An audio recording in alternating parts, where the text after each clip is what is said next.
Buenas tardes, estimados participantes de la asignatura Formación Deportiva. Eh, no se dejen llevar por la fase 3, ya que hemos unido, y recuerden que solamente tenemos 3 encuentros, y he tratado de hacer una unión de la fase 2 con la fase 3. Voy a comenzar con un pensamiento o con una frase. Tu edad será solo un número si cultivas la práctica de la actividad física. Lo más importante que tenemos que tener nosotros presente es la actividad física. No debemos dejar que el sedentarismo, la mala utilización del ocio nos lleve a, a esa fase de flojera, de falta de motivación hacia realizar cualquier tipo de actividad física que nosotros queramos. Así sea, saltar cuerda todos los días, 5, 8, 10 minutos, usted está haciendo una realidad que le va a mejorar su actividad física. Entonces, eso es importante. La actividad física mejorará su condición. Vamos a comenzar por la parte, según Rivera, en 1990, el bloque del juego se estructura de la siguiente manera. Vamos a ver el juego. El juego tiene que ver con el deporte. Siempre el juego ha dado la oportunidad que la persona mejore de su calidad técnica, su calidad física, ¿verdad? Dentro del deporte. Por eso existen unos juegos que se llaman juegos predeportivos. El juego y el deporte es en el medio natural.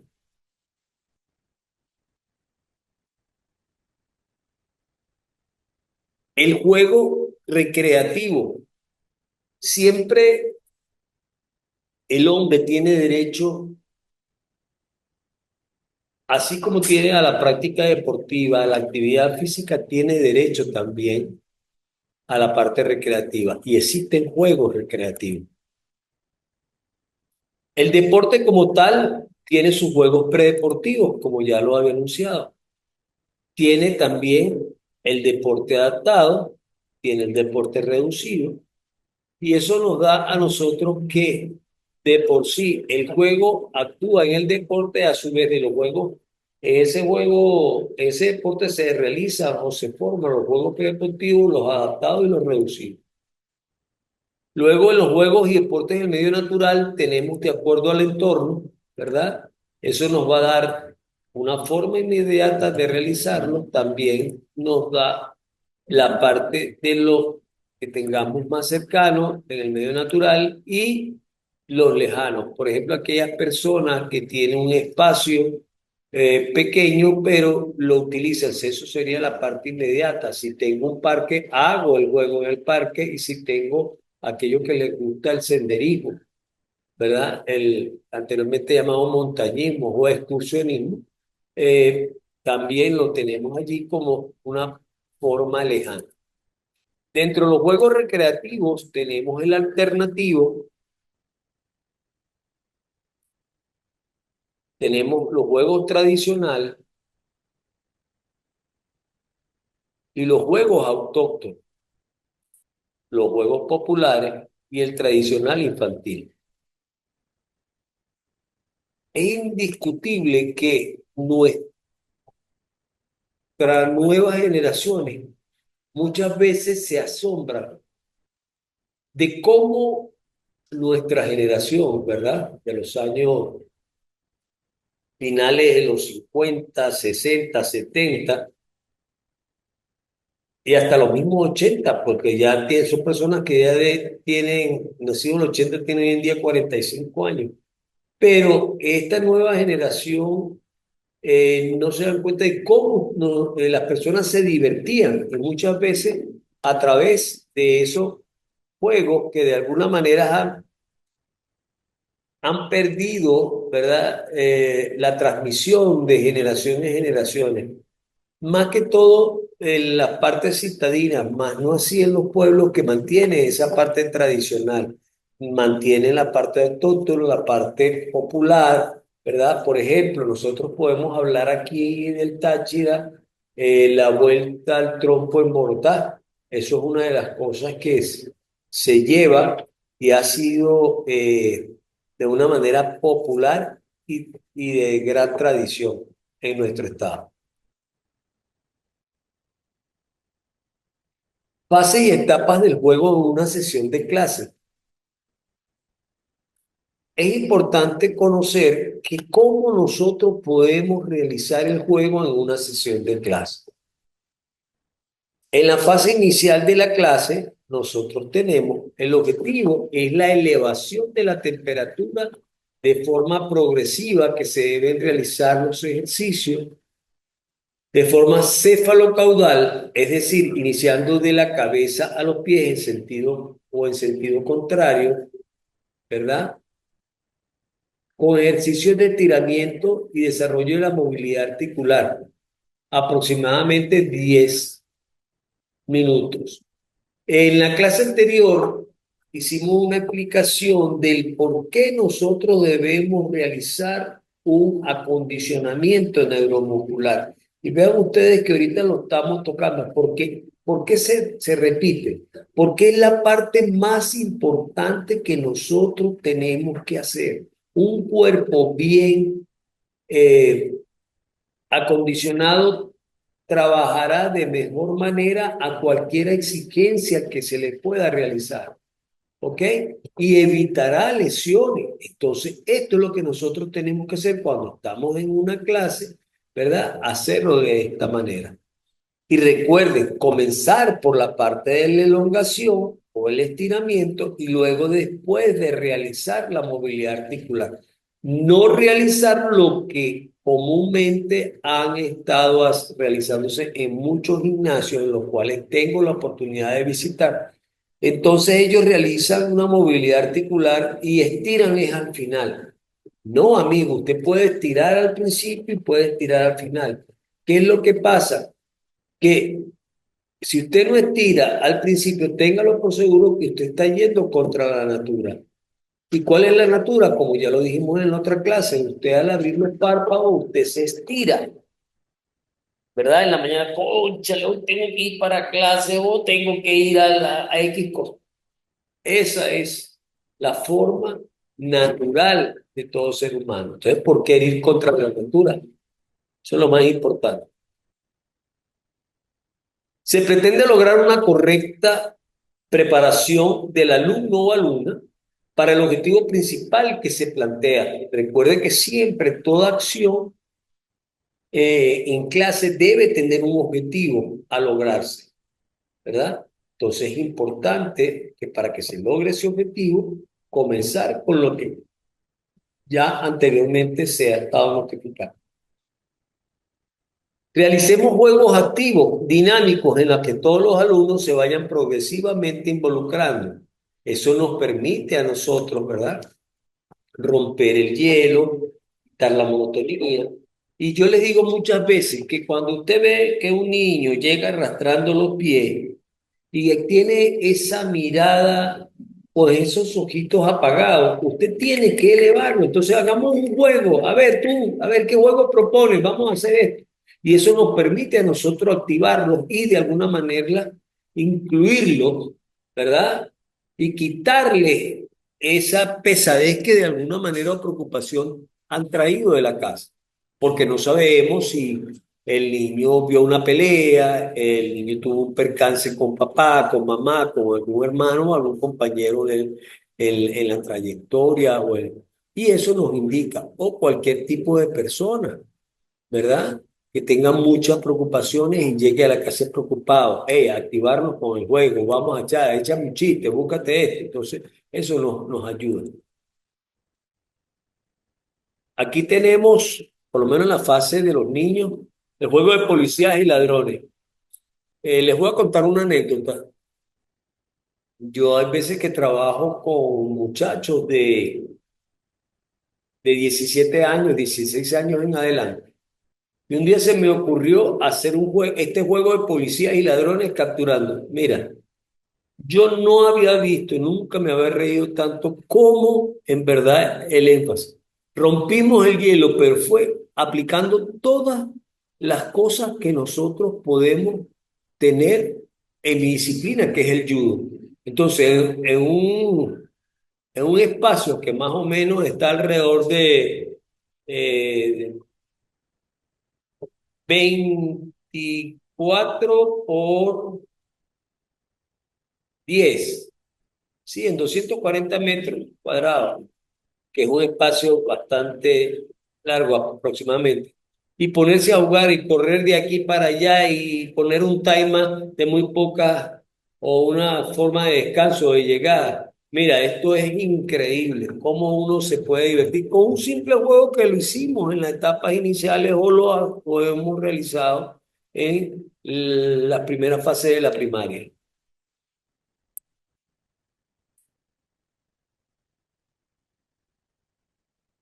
También aquel que el escondite inglés, un, dos, tres, el de la lleva, o el gato y el ratón trabajando por círculos, el de las calles y avenidas persiguiendo a un compañero. Entonces, eso produce de alguna manera, ¿verdad? Una inclusión de todas las personas involucradas en la clase, rompe el hielo y de alguna manera pues nos ayuda a la segunda fase de esto, que es la fase principal de la clase, es donde se va a conseguir el objetivo propuesto. Se pretende que el alumno alcance los objetivos previstos con antelación. Segundo, la participación constante de nuestros alumnos. Para ello es conveniente obligar a los niños y niñas que traigan su botella de agua, o sea, la hidratación. El agua no hidrata, es una recuperación de líquido. Pero ¿qué pasa? Es preferible que tengan algo que de alguna manera recuperen el líquido que están gastando. Está. ¿Cuál sería la mejor manera de crear un suero? ¿Cómo se realiza la creación de un suero? Se le coloca un cubito de panela que ya viene preparado en los supermercados, la punta del cuchillo de sal en agua y todo eso, y eso queda un suerito bastante hidratante. O si no, aquellos que tengan la oportunidad, conseguir agua de coco y tomar agua de coco. Hay que tener mucho cuidado y eso es importante. En este punto voy a hacer hincapié. Señor, si usted está acostumbrado a cargar su termito de agua y usted beba de su agua, no le beba el agua al compañero ni le dé al compañero el agua. No es por egoísmo, es porque a lo mejor ya usted bebe agua, usted vive en un edificio y bebe agua normal de allí. Y usted tiene ya cierta inmunidad a la cantidad de protozoos, bacterias y cuestiones que usted. Pero si usted le da esa al muchacho que de repente se le acabó el agua, pero él de alguna manera viene con un agua mejor tratada, un agua hervida, téngalo por seguro que el agua de usted le va a causar problemas estomacales a él. Y viceversa, también se puede dar el caso. Entonces es conveniente tener. Y eso es una de las exigencias que debemos tener, tanto profesores, instructores, entrenadores, que cada quien traiga su agua, porque cada uno de nosotros tiene una forma de asimilar, ¿verdad? Este tipo eh, de bebidas que no son hidratantes, sino simplemente de recuperación. Entonces, aquellos que puedan realizar los sueros, o que compren sueros, algunos compran bebidas energizantes, que no es lo más conveniente para ningún lado, ¿verdad? O simplemente la popular llamada Gatorade. También nosotros podemos, en ese caso, tener, si el objetivo es lograr pasar el balón por encima de la malla, en el caso que estemos haciendo el voleibol, vean ustedes que esto sería nuestro objetivo principal de la clase, ¿ok? Que todos los alumnos, la mayoría de los alumnos, por no decir todos, en su mayoría puedan pasar el balón, bien sea de saque o con el tercer golpe hacia la otra cancha. Y tenemos la fase final que garantiza la recuperación física y psíquica del esfuerzo realizado. Los juegos deben ser muy tranquilos, no deben ser juegos de mucha intensidad y relajantes. Deben terminar prácticamente igual como cuando la persona comenzó en el mismo estado en que llegaron. En este punto resaltaremos en cuidar la higiene, el aseo de los alumnos y los alumnos. Muchas veces nosotros tenemos episodios dentro de la vida cotidiana de nuestras clases. Yo soy muy anecdótico, les cuento una anécdota de unos cuantos años atrás. Trabajaba yo en un privado, pero había unos muchachos que eran morochos. Pero ellos, cada vez que yo decía que había que hacer alguna actividad, los mismos compañeros los rechazaban. ¿El por qué los rechazaban? Porque ellos, los muchachos, olían mal, su estupor no era el mejor, cuando se quitaban los zapatos aquello era terrible. Y bueno, en esa edad que los muchachos de alguna manera los papás no le hacen mucha exigencia para su higiene y no se dan cuenta que el muchacho comparte con otros y está expuesto a lo que hoy en día llamamos el bullying. Entonces, ¿qué sucede? Allí le mandé una nota a las personas, ellos eran extranjeros, se los mandé, le envié la nota que por favor le cuidara la higiene a los muchachos. Y al día siguiente, en un sobrecito, ella me envió igual en un sobrecito, tuvo esa delicadeza, diciéndome, queridos profesores Bernales, yo mando a mis hijos a la escuela para que me lo eduquen, no para que me lo huelan. Cuando yo tengo esto así, yo, en primera instancia, yo lo llevé a un consejo de profesores de sección y pues la gente se riera de mí, no de lo que había dicho la señora. Entonces, por la lógica que tenía. Pero vean ustedes que esto puede pasar y que lamentablemente nosotros debemos cortar en alguna manera, siempre insistir de una manera solapada lo que debe ser la higiene y el aseo tanto de alumnos como de alumnas, ¿verdad? Entonces, eso lo traigo a colación para que ustedes los tengan presentes.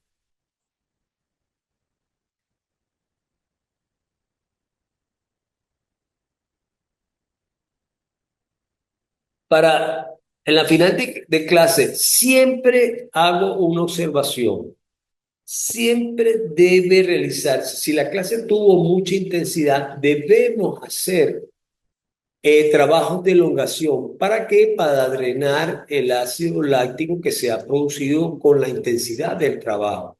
Parece mentira que la gente no quiere entender que de repente la persona que tiene o que al día siguiente llega con dolores musculares, con pesadez, es porque no ha hecho una buena recuperación y un drenaje del ácido láctico formado. Entonces es conveniente que nosotros hagamos la insistencia de esto.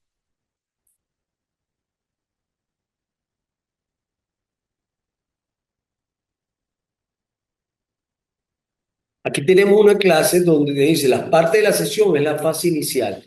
¿Cuáles son los objetivos de la forma inicial? Primeramente, la animación y motivación, la preparación psicofísica del alumno y la tonificación de los sistemas.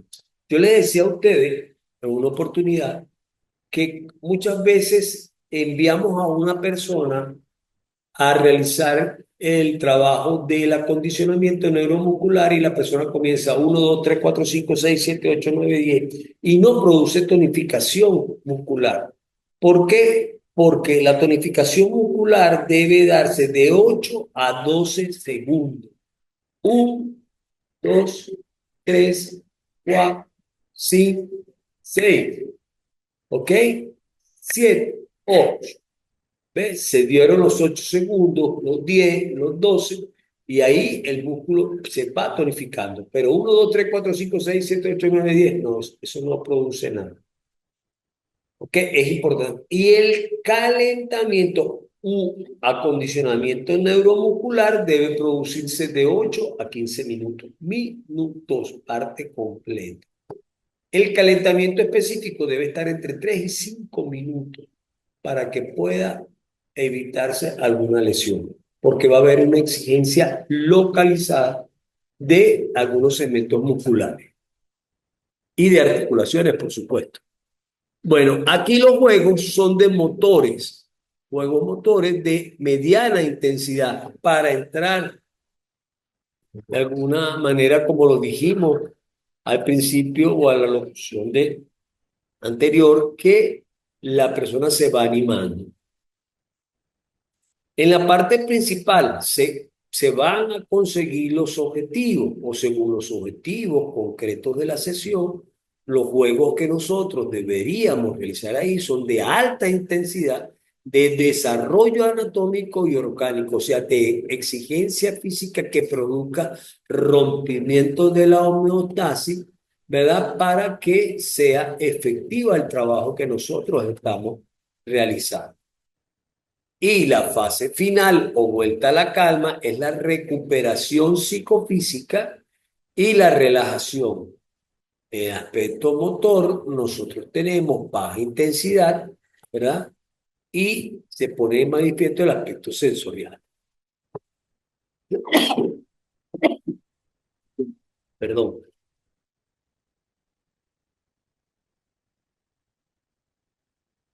Juego como procedimiento metodológico. Bueno, el juego se puede utilizar en todas las acciones y actitudes, a través de los bloques de conocimiento y desarrollo corporal y salud corporal. Serán tratados de la primera forma. Primero, el juego en el núcleo del conocimiento y desarrollo corporal. Según Rivera y Trigueros en 1990, el núcleo del conocimiento y desarrollo corporal se divide en dos bloques importantes en la educación física de base, expresión y comunicación. En la educación física de base, el profesor utilizará los juegos perceptivos, motores y psicomotores para el desarrollo de los alumnos, los elementos psicomotores básicos y las diferentes habilidades básicas y genéricas. El juego será propuesto como una actividad exploratoria del espacio y del conocimiento del cuerpo, es decir, el paso hacia el mundo del pensamiento y la autonomía. Además, el profesor en edades tempranas, a través del juego simbólico, puede ayudar al alumno a descubrir actitudes, comportamientos afectivos y sociales. También debe utilizar frecuentemente el juego libre para desarrollar un modo espontáneo de las situaciones de cooperación. Más adelante, el profesor podrá utilizar como medio didáctico, ya que los niños aceptan de muy buen grado esta propuesta y se obtienen resultados óptimos. Estimado participante, la utilización acertada de una actividad en una clase tiene que ser analizada en el antes, durante y después para para tener en cuenta las respuestas que nuestros alumnos están dando. Esto es un patrón que nos permite a nosotros de alguna manera darle o encajonar y poder establecer un mejor análisis, ¿ok? De esa clase. En expresión y comunicación, el profesor utilizará los juegos expresivos para potenciar la creatividad y espontaneidad del sujeto. Por ejemplo, en su juego adivina la canción, adivina de acuerdo a mi gesto, adivina la película de acuerdo a mi gesto. Eso le da increíblemente la creatividad y la espontaneidad del sujeto que está allí. En edades tempranas, el profesor debe proponer de forma general el trabajo del mimo. Por eso le estoy diciendo esto de las películas, de las canciones, ya que se trata de la forma más primaria de juego que desarrollan los grupos de niños, representados a través de gestos, actuaciones propias del juego de la calle. En edades más avanzadas se trabajará con la expresión a través de juegos expresivos más complejos y mediante el juego teatral, donde el movimiento y la acción son fundamentales. Esto es lo que me indica el juego en el núcleo de conocimiento y desarrollo corporal.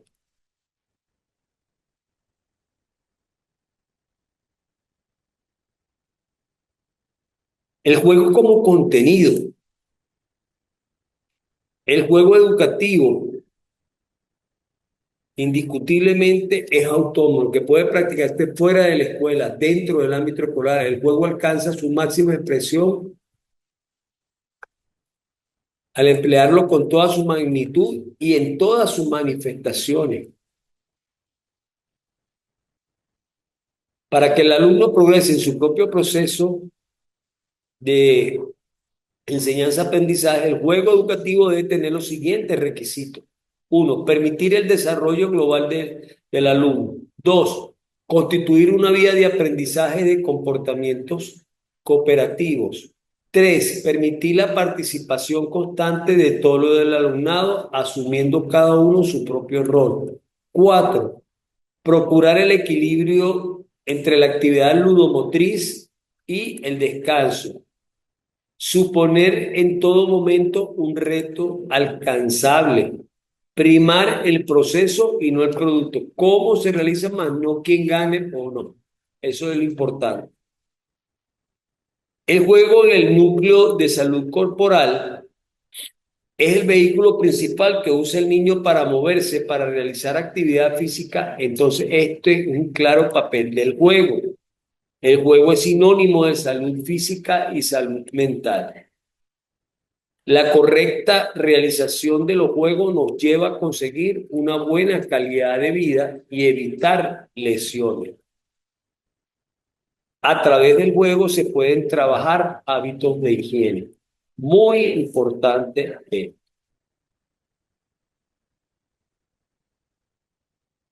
Características y teorías relacionadas con el juego.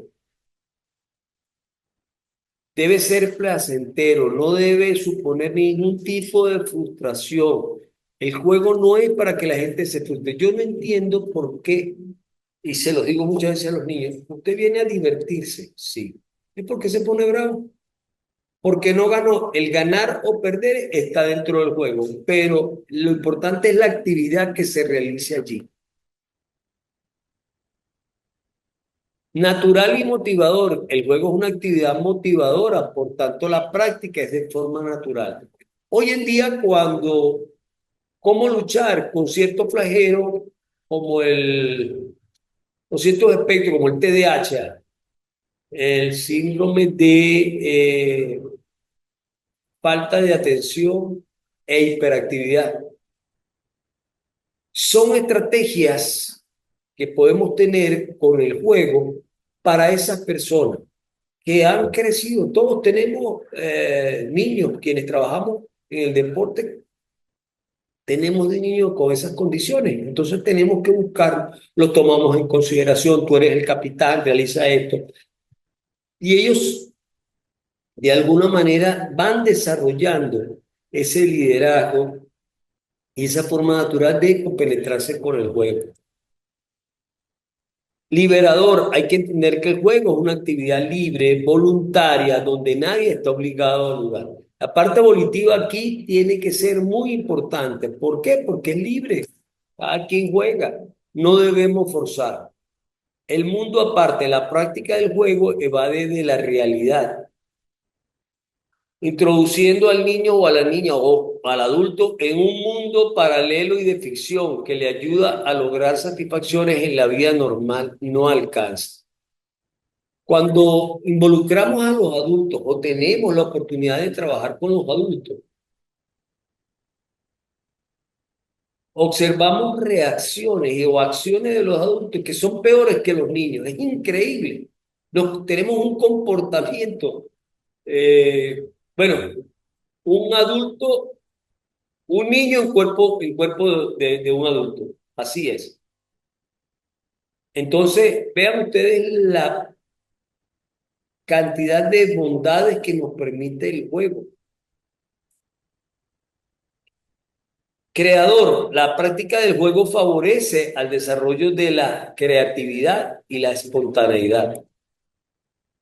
Expresivo, es un elemento favorecedor de la exteriorización de sentimientos y comportamientos que en situaciones normales mantenemos reprimidos.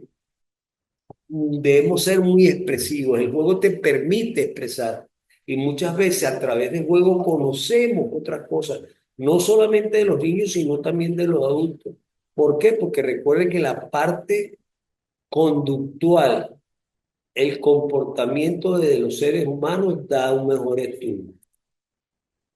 Socializador. La práctica de los juegos favorece el desarrollo de hábitos de cooperación, de convivencia y de trabajo en equipo. Por otro lado, es importante señalar algunas teorías que intentan dar explicación de las actividades lúdicas, como pueden ser la teoría del descanso de Lazaro. El juego es visto como una actividad para descansar y recuperar energías de la vida cotidiana. Está la teoría del exceso de energía de Spencer, descargar la energía no agotada del día a día. La teoría intelectual de Piaget, que me dice que la actividad lúdica es reflejo de las estructuras intelectuales propias de cada momento del desarrollo del individuo. La teoría social de Vygotsky, que me dice que el individuo se desarrolla en función de los juegos que va a practicar.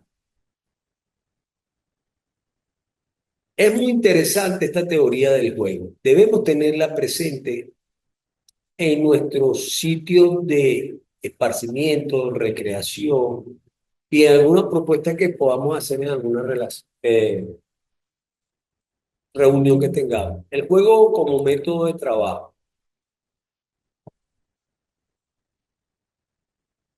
Ser un elemento motivador para conseguir los objetivos propios del área. Para llevar a cabo debemos tener presente los siguientes aspectos. Los objetivos planteados, ajustados a la edad y características del alumnado. El número de alumnos condicionará el tipo de juego que podamos utilizar. Si son muy poquitos, si son muchos, si son medianos regulares, tenemos que ver en cuanto a cantidad, tenemos que ver también el espacio, indudablemente, el terreno de juego. ¿Ok? En un principio, cualquier espacio parece ser lo indicado para desarrollar los diferentes juegos, siempre que cumplan con las condiciones básicas. El material didáctico, seguir los recursos materiales de los que dispongamos. Podremos realizar unos juegos u otros. Tipo de organización. Gracias a una buena organización del grupo de clases se conseguirá un mayor control de la actividad. Momento de la sesión donde se utilice el juego. Variarán en función de si son utilizados en el calentamiento, en la parte principal o la vuelta a la calma. Esto vendría a ser fase uno, fase 2 o fase 3. Control del esfuerzo. Alternar juegos de alta intensidad con otros de relajación. Control de la motivación.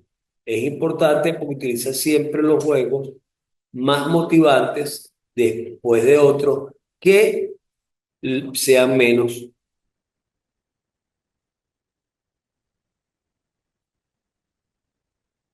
Juegos para la relajación, según Saldívar, es conveniente tener juegos de relajación, no solamente muscular, sino psicofísica. ¿Ok? En el proceso por el cual el individuo es capaz de lograr el determinado proceso de distensión muscular y psíquico empleado en diversas estrategias. Kaplan la define como el retorno del músculo después de una contracción a su longitud normal, también a la reducción de una tensión mental provocada o de miedo, la ansiedad, la emoción del trabajo intelectual. Aquí tenemos un juego como es la mecedora. La planificación de este juego, su objetivo, hacer que el niño o la niña alcance un estado de calma mediante movimientos de balanceo, ¿verdad? Actividad, cada niño se mece imitando el movimiento de una mecedora y hace como que si se durmiera. La preparación, prever bastante espacio para que cada niño pueda sentarse o tumbarse sin tocar al resto. Descripción del juego, el maestro explica el juego imitando los movimientos, elige un lugar y siéntate. Ahora, haz como que si estuvieras en una mecedora, doblas las piernas y balanceas tu cuerpo hacia adelante y hacia atrás, delante suavemente. Te meces muy suavemente. Cuando quieras, haz como que si te durmieras. El juego termina cuando usted le da tres palmadas.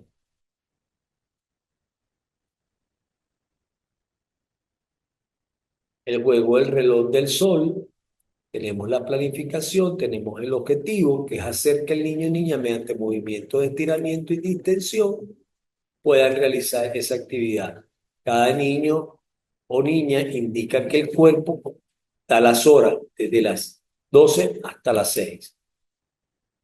Preparación, prever bastante espacio para que puedan tumbarse y estirar los brazos en una forma de cruz, formando un gran círculo, pero sin tocar al resto.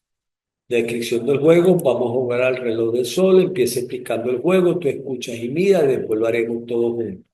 Primero formaré un círculo, los tumbaré de espalda.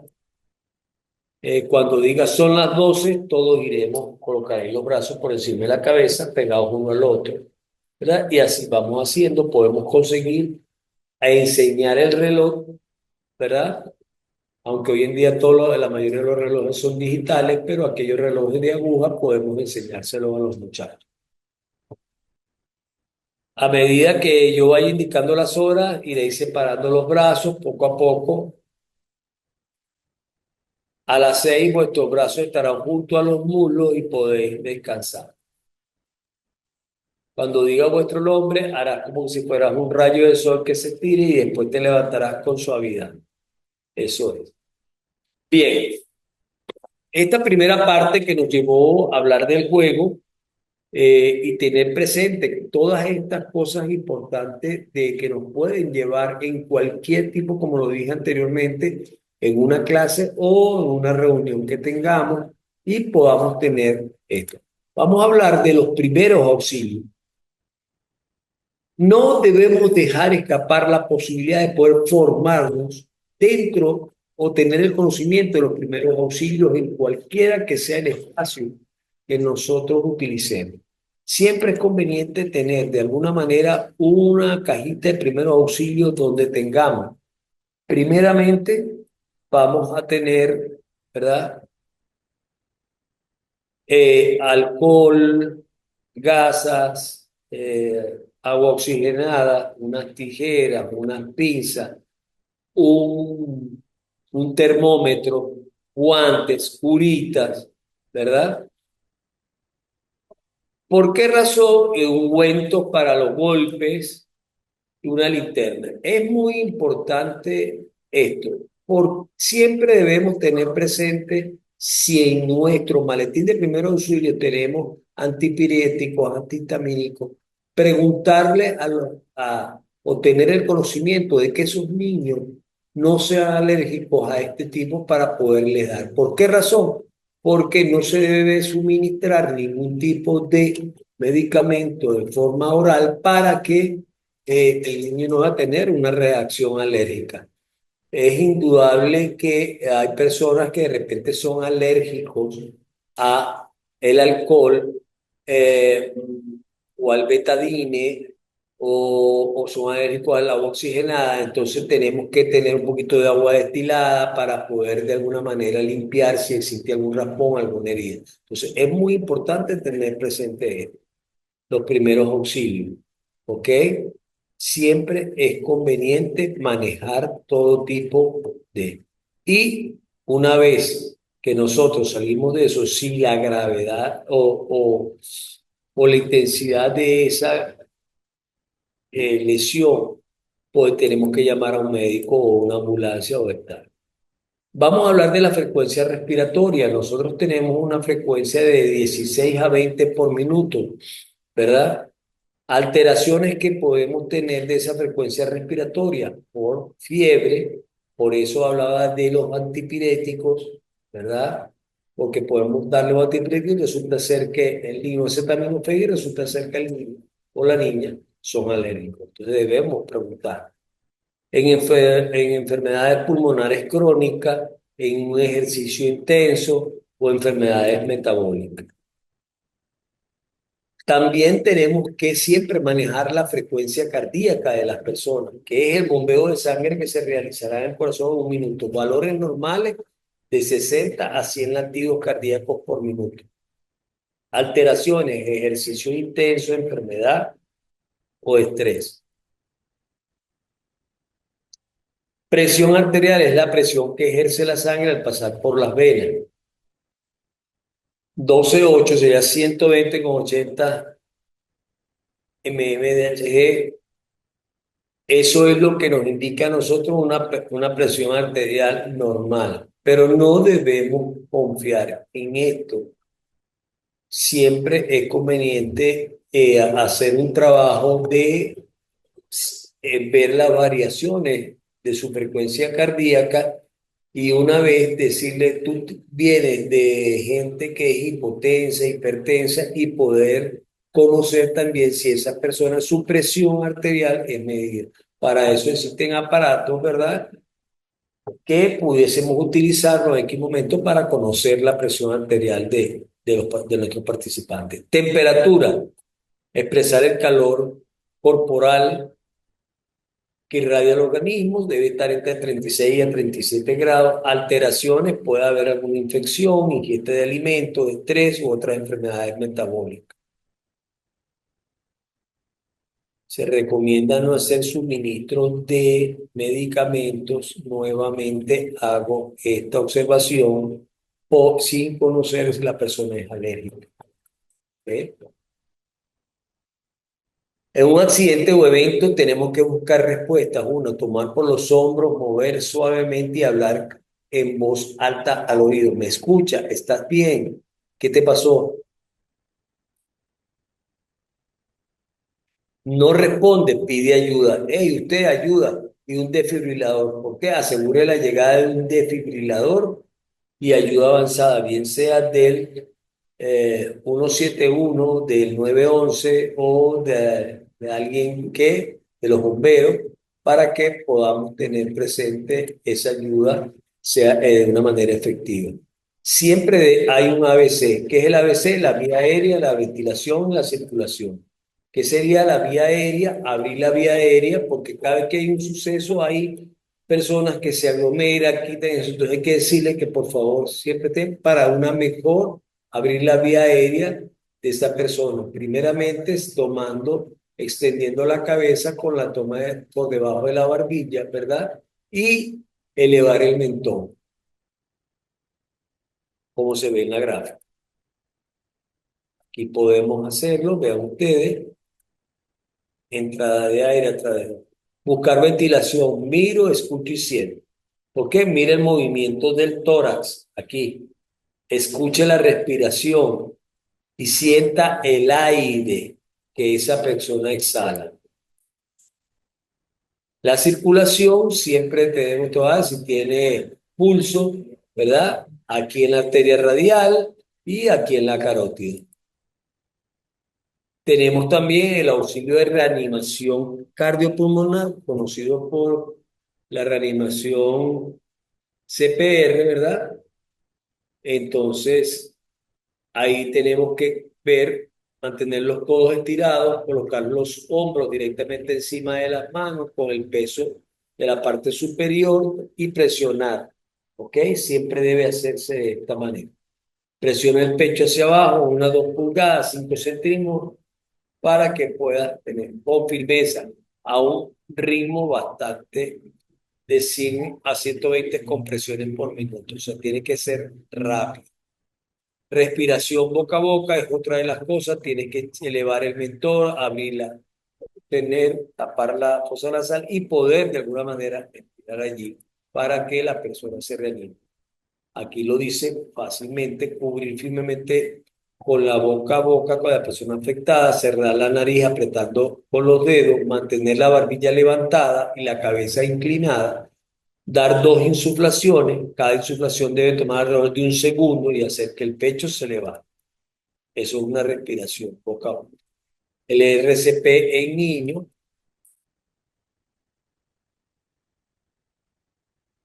Y hay algo que me parece demasiado importante, la maniobra de Heinrich. Quienes hemos pasado por allí de la maniobra, en la maniobra de Heinrich tenemos que tener presente cómo lo vamos a realizar. Importante, atragantamiento. Observemos aquí que tomamos a las personas alrededor de la cintura, nosotros por detrás, y hacemos presión en la boca del estómago, llamada, y siempre hacemos 2 presiones para que la persona pueda expulsar lo que lo tiene atorado. ¿Ok? También la maniobra de Henley es un adulto inconsciente, tenemos que hacer. Las hemorragias, tenemos que tener mucho cuidado, controlar las hemorragias con esparadrapo, aplicar vendaje, evitar el shock.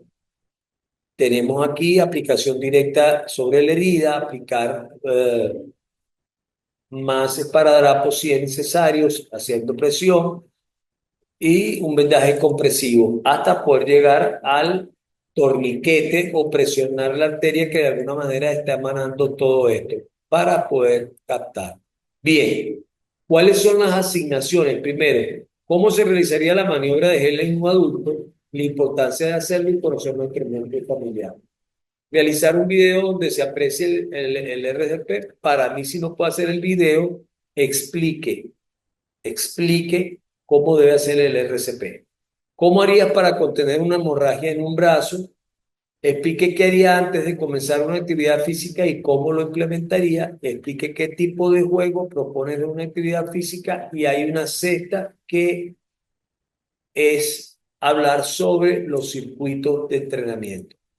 Esta tarea va a estar puesta, Dios mediante, a más tardar el día de mañana en la plataforma. Ha sido un placer para mí, espero que les sea de su agrado, gracias y cualquier pregunta pueden realizar. Buenas tardes y gracias.